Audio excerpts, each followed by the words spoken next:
Welcome to Do This, It Works. Today, I want to talk about a Bose Soundlink mini Bluetooth speaker. I hadn't used it in probably 2 years, and the charge indicator here was doing nothing but blinking red. This was not even listed in the instruction guide as something it would do, but turns out to indicate that it's in some sort of protection mode. So I called Bose first. The person I spoke with had me try a couple of things, including a hard reboot, which I will discuss next, but nothing worked, and it was left with Bose that I would have to send the product in for repair. Well, before getting to that point, I thought a web search would be helpful, and it was. But ultimately, I had to modify the process that I actually found that led to a fix, hence the video. But first, try a hard reboot. There are 2 possible procedures. The first is simply to press the power button here on the left for 10 seconds. If that doesn't resolve the problem, try this one, which is a little more complicated. Make sure the speaker is connected to power. Then, press the multi-function button, the center one here, for 10 seconds. While still holding down the button, unplug the speaker from power. Now release the button. The speaker is now in ship mode. It is awakened by simply connecting it to power again, but here Bose recommends charging for at least an hour. So come back later. So of course, if either of these had worked, you wouldn't be back watching.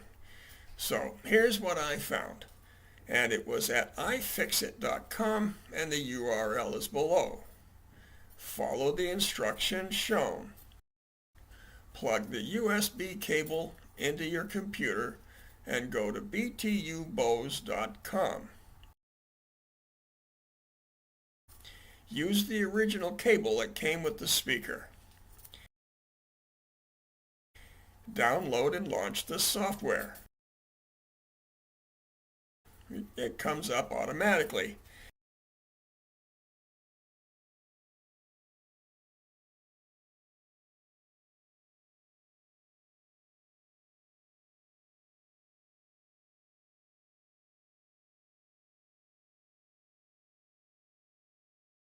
Now, it asked to plug in the device here because by coincidence, one of my USB ports failed. You should already be updating.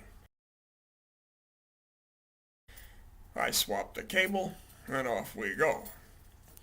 If, and it's a big if the software finds an update for your speaker, go ahead and let it install. That should do the trick. But as seen here, my device comes up and came up as up to date. So, as shown in the instructions, I pressed cap A, D, V, up arrow, down arrow. Use the shift key with the arrows as well. As you can see, the screen changes, and the expectation is that the older software version will be available. With my device, it was not.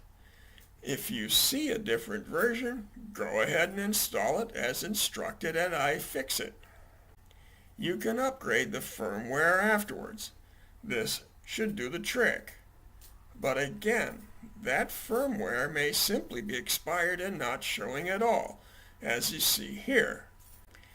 Now, my device is working now, so I will not go through with this again, but note that despite the software showing up as up to date, there is an option for apply changes.